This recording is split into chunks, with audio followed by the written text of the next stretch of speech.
उत्तर भारत के कौशल राज्य में दयालु राजा दशरथ की प्रजा फल फूल रही थी। कौशल राज्य की राजधानी का सबसे बड़ा दुख यह था कि राजा दशरथ का कोई उत्तराधिकारी नहीं था। वशिष्ठ मुनि के आदेश पे दशरथ ने संतान की प्राप्ति के लिए एक विशेष यज्ञ करवाया। उसके फलस्वरूप उनकी 3 रानियों ने 4 पुत्रों को जन्म दिया। उनमें सबसे बड़े थे राम। इस कहानी के मुख्य पात्र इनकी माता थी राजा दशरथ की पटरानी कौशल्या। जब जब पृथ्वी पे कोई बड़ी आपत्ति आती है, भगवान विष्णु स्वर्ग से उतरकर धरती पे आते हैं। उस आपत्ति से जीव जंतुओं को मुक्ति दिलाने के लिए भगवान विष्णु ने 10 अवतार लिए हैं। विश्वास किया जाता है राम उनके 7वें अवतार थे। राम की 15 वर्ष की आयु में रावण अपनी शक्ति के शिखर पे था। रावण के मामा मरीश ने और उसकी मां ने मुनि विश्वामित्र के नाक में दम किया हुआ था। ये मुनि अयोध्या की सीमा के पास एक जंगल में रहते थे। ये राक्षस विश्वामित्र की प्रार्थनाओं में प्रतिदिन विघ्न डालते थे। और ऐसे ही एक दिन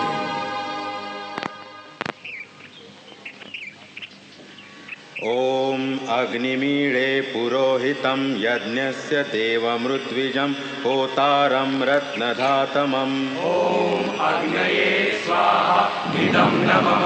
अग्निः पूर्वेभिः ऋषिभिरीड्यो नूतनैरुतस्तदेवानेह वक्षति। ओम अग्नये स्वाहा इदं नमः। अग्निनागैवष्णवस्पोषमेव दिवे दिवे यशसं वेदिवत्तमम्।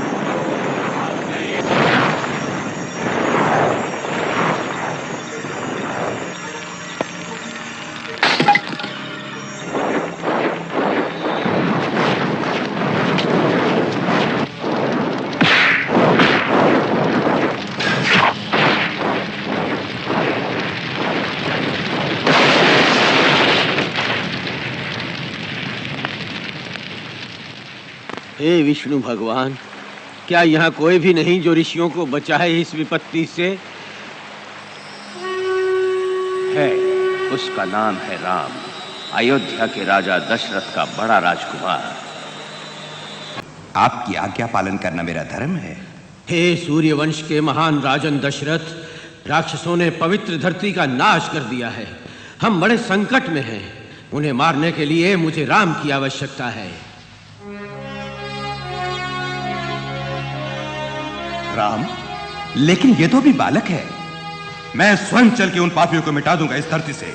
ये आज्ञा मुझे स्वयं भगवान ने दी है और राजन, तुम इसे टुकरा नहीं सकते। दशरथ, भेजो इनके साथ राम और लक्ष्मण। विश्वामित्र बलवान और बुद्धिमान है, सारे अस्त्र शस्त्रों में निपुण है। तुम्हारे बेटों की रक्षा करेंगे वो। राम, लक्ष्मण, मेरे पास आओ। हे ऋषि विश्वामित्र, मैं अपने बेटों को आपको सौंपता हूं। इन्हें शिक्षा और साहस दीजिए। सुखी रहो राजा दशरथ, तुम्हारे इस निर्णय ने बचा लिया पूरे संसार को। मुनिवर जो भी हमको आज्ञा देंगे वो पिता समान होगी। मुनिवर की इच्छा अवश्य पूरी होगी।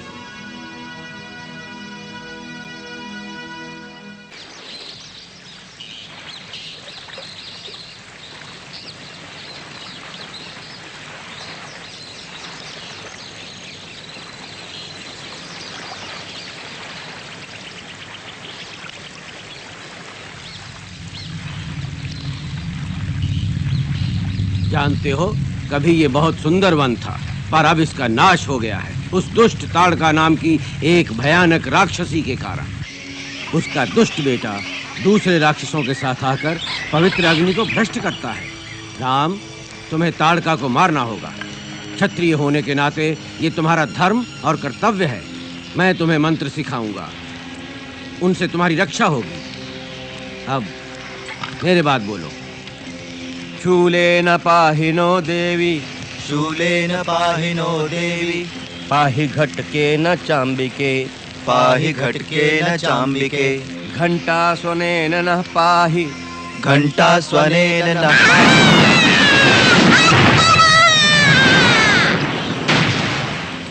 तुम्हारा ये मंत्र मेरे दिल को चीरा है।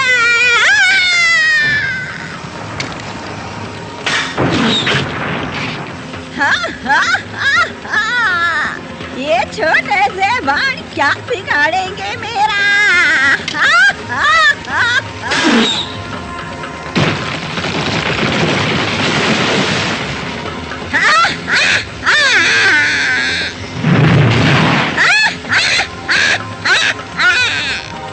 राम, मंत्र पढ़ो, मंत्र जपो।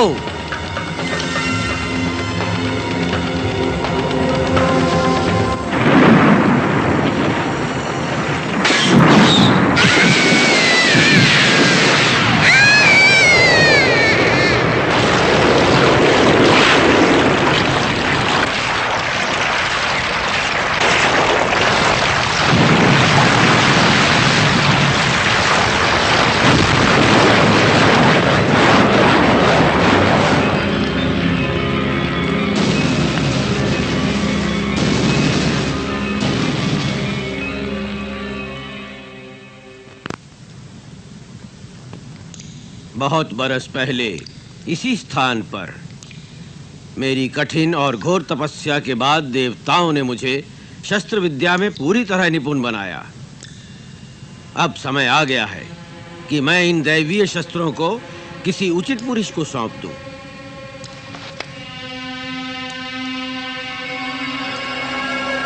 ये लो राम, इनका सही उपयोग करो।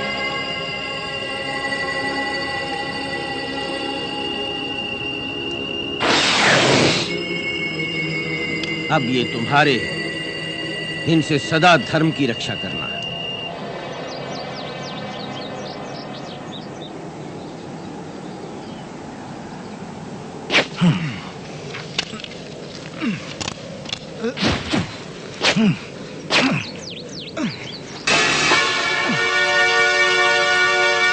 ये वो, इसी मानव ने मेरी माँ को मारा है। मैं इसे मारकर माँ के खून का बदला लूंगा। मैं कसम खाता हूँ।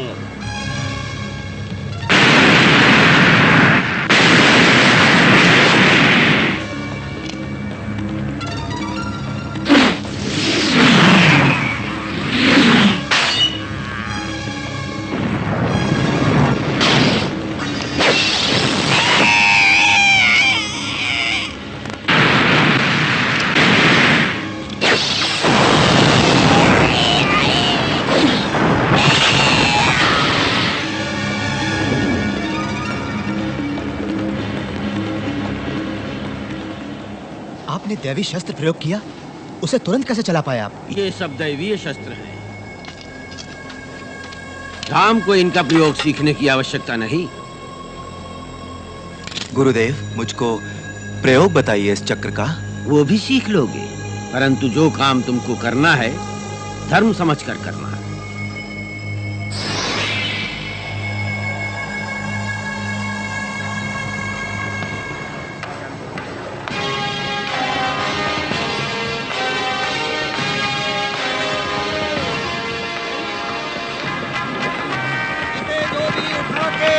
डोरी चढ़ा देगा, राजा जनक उसे एक अनोखा उपहार देंगे।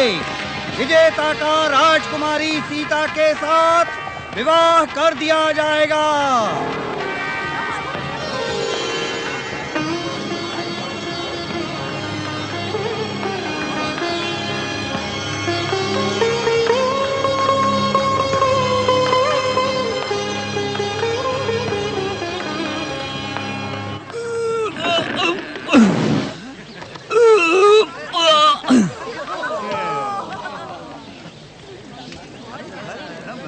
अगले राजकुमार जगधरा सवारा प्रदेश के।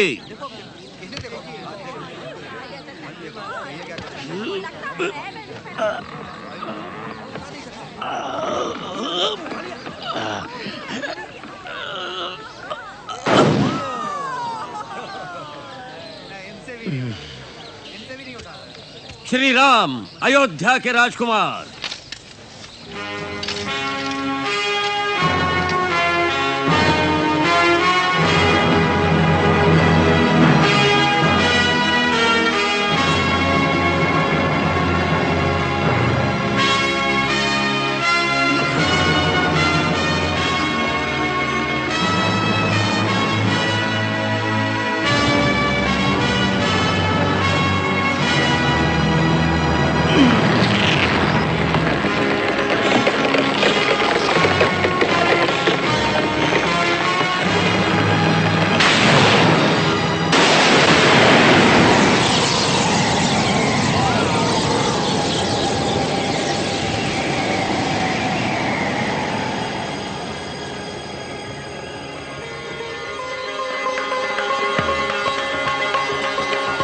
विवाह के लिए बधाई हो श्री राम।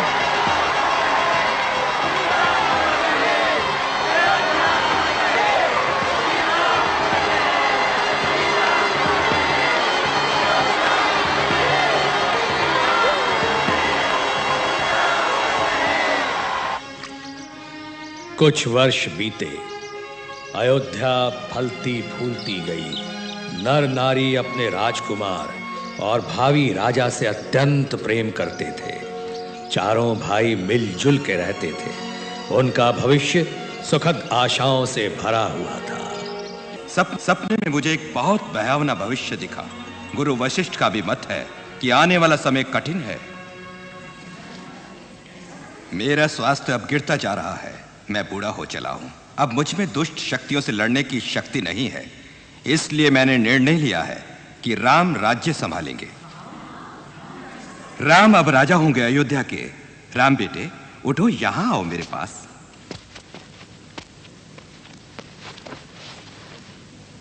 राम, सदा लोगों की भलाई तुम ध्यान में रखोगे, ये भरोसा है मुझे। आपके उपदेशों पर पूर्ण रूप से चलने का मैं प्रयत्न करूंगा पिताश्री।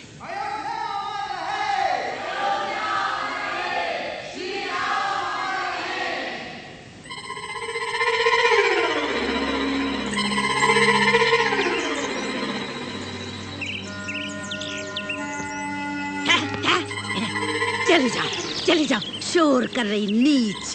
मंथरा, तुम चिड़ियों को क्यों कोस रही हो? कैकेयी, सजने का ये भी कोई समय है तुम्हारा? पूरे राज्य पर जब दुर्भाग्य के बादल मंडरा रहे हो। मंथरा, तुम्हें मालूम नहीं क्या?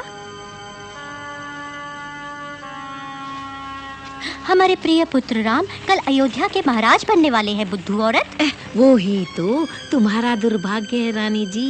ओ कैकेयी, तुम तो बड़े भोले हो, दाव पेच नहीं जानते। देखा तुम्हें राजा दशरथ ने कैसा धोखा दिया है।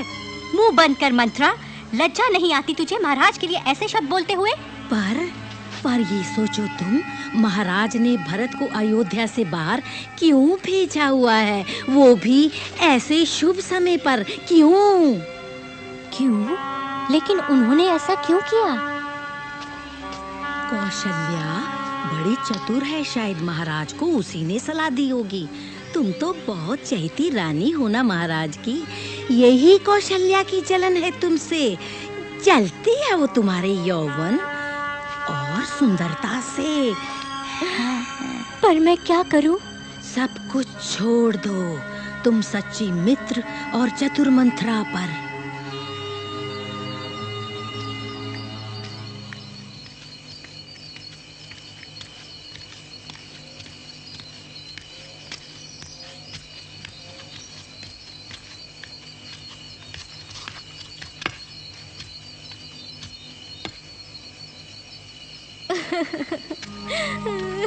क्या हुआ?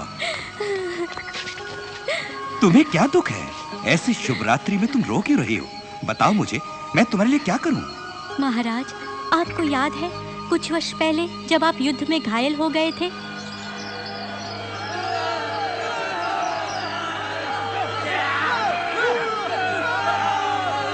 मैंने आपको बचाया था और उस समय आपने मुझे 2 वरदान दिए थे।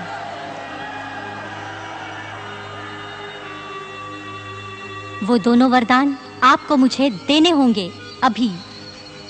केवल 2 वरदान? तुम जितने वरदान चाहो ले लो। नहीं, मुझे केवल वही 2 वरदान चाहिए। और पहला वरदान है। नहीं, वो मैं तुम्हें नहीं दे सकता कैकेयी, बिल्कुल नहीं। मैं अपनी सारी संपत्ति दे दूंगा तुम्हें, उसे लेकर तुम खुश होगी। दुनिया को ये मालूम हो जाए क्या कि सूर्यवंश के महान राजा ने अपना वचन नहीं निभाया? यदि मुझको देने हैं तो वो ही 2 वरदान दीजिए। उन 2 वचनों में पहला वचन था कैकेयी के पुत्र भरत राजा बने, और दूसरा वचन था राम को 14 बरस का वनवास। भैया, आपको सुनाई नहीं दिया लोगों का विलाप? लक्ष्मण, यही लिखा है मेरे भाग्य में। पर क्या हम यही सोचकर हाथ पे हाथ रखकर चुप बैठे रहें और कुछ ना करें? ये तलवार क्या ये केवल दिखावे के लिए एक आभूषण है? भाई, तुम भाग हो मेरे जीवन का, एक हिस्सा हो मेरी आत्मा का। कृपया मुझे समझने का प्रयत्न करो। मेरे स्वामी, आपके साथ मैं भी चलूंगी। पर सीता, तुम जैसे पति का धर्म है, स्त्री का भी वही है। जो भाग्य आपका है वो मेरा भी है। ये सच है। एक आत्मा है तो उसका भाग्य भी एक ही होगा। तो भैया, मैं भी आप दोनों के साथ चलूंगा। धन्यवाद।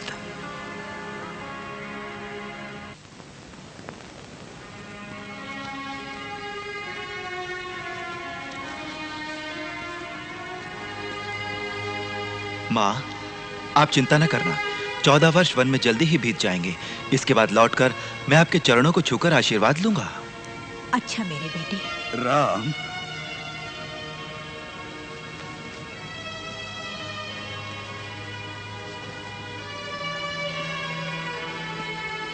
राम, दोष क्यों नहीं देते तुम मुझे? तुम द्रोही क्यों नहीं कहते मुझे? इससे मेरा पाप कट जाएगा। ना ही मुझे ये राज्य प्यारा है और ना ही अधिकार। मुझे जाने से पहले आपका आशीर्वाद मिल जाए तो बहुत है पिताश्री। मेरे बेटे, वंश के परदादाओं का मान बढ़ाना, कुशल मंगल लौट आना। दुनिया में ऐसा महान बेटा और किसका होगा? मंत्री जी, राम के साथ वन में जाने के लिए रथ, हाथी, घोड़े और सेना का प्रबंध कीजिए। जो आज्ञा महाराज। पिताश्री, प्रकृति ने स्वयं प्रबंध किया हुआ है मेरा, तो मुझे जरूरत क्या है पूरे आडंबर और ठाट बाट की?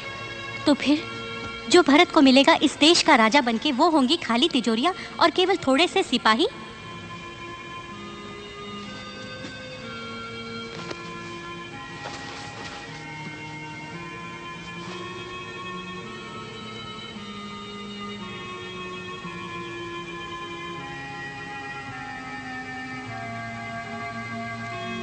माता, आप आशीर्वाद दीजिए अपने बेटे को।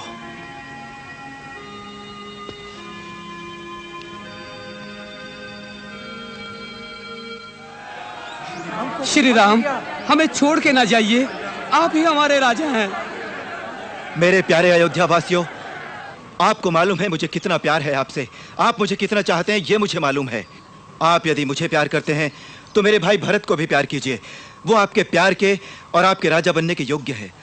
सहयोग दीजिए उन्हें, मैं विनती करता हूं। सहयोग दीजिए मेरे दुखी पिताश्री को। मेरे प्यारे अयोध्या वासियों, यही मेरी प्रार्थना है आपसे। श्री राम बचाइए, श्री राम बचाइए।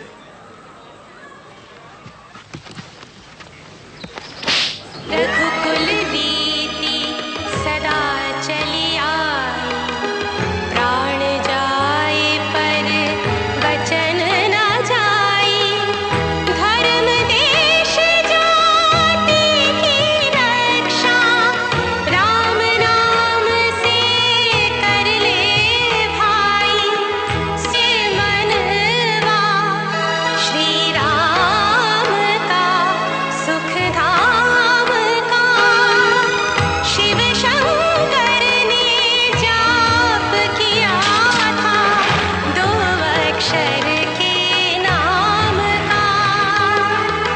मंगल में श्री राम का।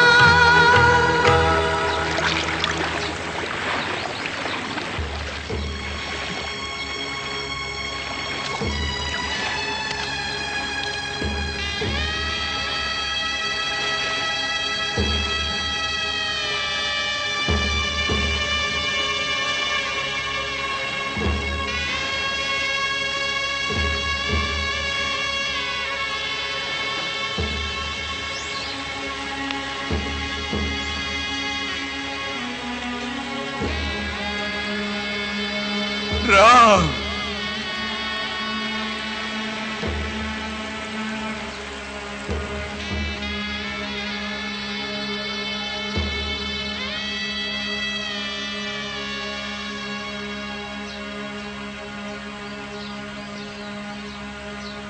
छह महीने बीत जाते हैं। राजा दशरथ का महल अंधकार में डूबा रहता है। राम, राम, मेरे बेटे मुझे क्षमा कर देना। राम, राम। ये सांसारिक पीड़ाओं और सारे दुखों से मुक्त हो गए।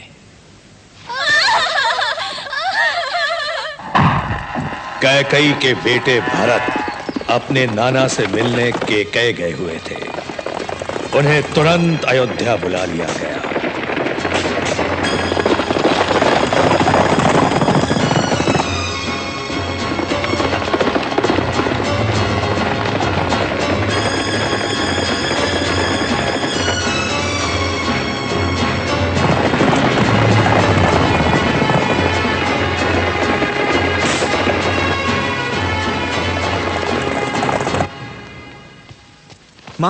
माँ ये सब क्या है? ये कैसे हुआ? बेटे भरत, बहुत अच्छा हुआ आ गए तुम। बताओ माँ, जो हुआ सच है वो? पिताजी का स्वर्गवास हो गया? हे भगवान, यानी सच है ये बात? हाँ, पर हमारे लिए ढेर सारी खुशियाँ छोड़ गए बेटे। कौन सी खुशियाँ?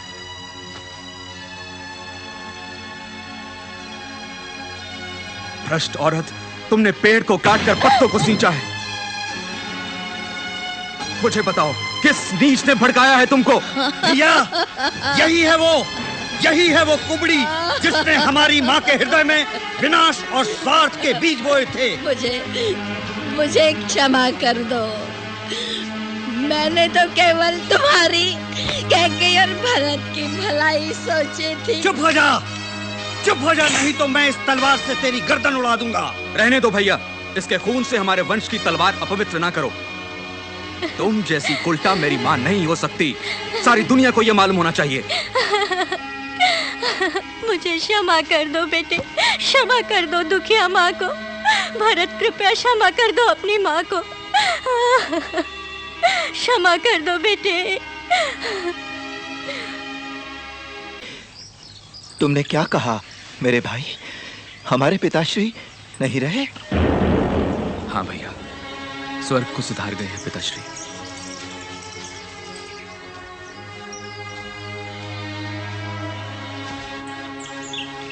पिताश्री, क्षमा कर दीजिए अभागे राम को, क्षमा कर दीजिए अपने बेटे को पिताश्री। भैया, मेरी विनती सुनिए, मुक्त कर दीजिए मुझे मेरी माँ के अपराध से।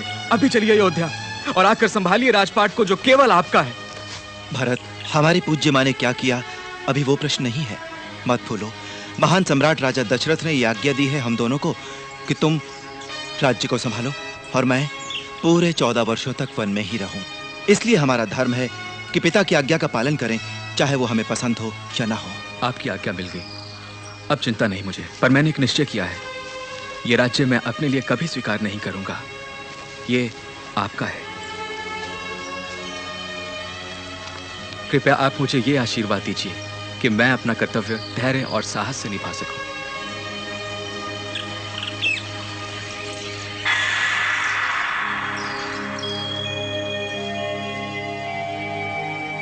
अब मैं राज्य संभालूंगा अगले 14 वर्षों तक, परंतु आपके लौटने तक ही। भरत, मेरे भाई। भैया, श्री राम अमर रहे, भारत अमर रहे।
Thank you.